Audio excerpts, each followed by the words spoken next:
vows to you today as my husband, for better or for worse, and for worse, for richer and for poorer, in sickness and in health, all the days of our life until death do us part.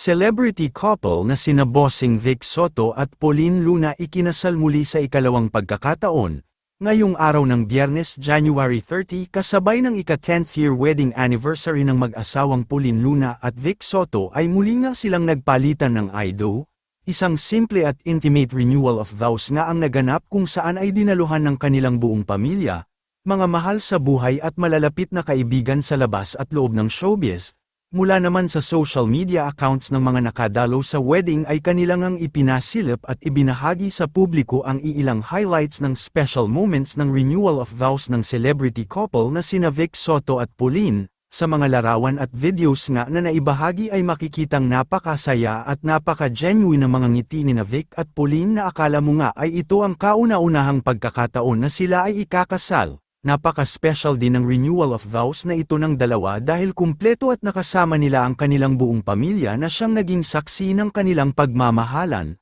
Kumpleto din ang mga anak ni Bossing Vic Soto na dumalo sa kasal kabilang na sina Oyo Boy, Danica, Paulina, Vico, Tali at Baby Mochi. Narito panuurin natin ang mga bidyong na ibahagi.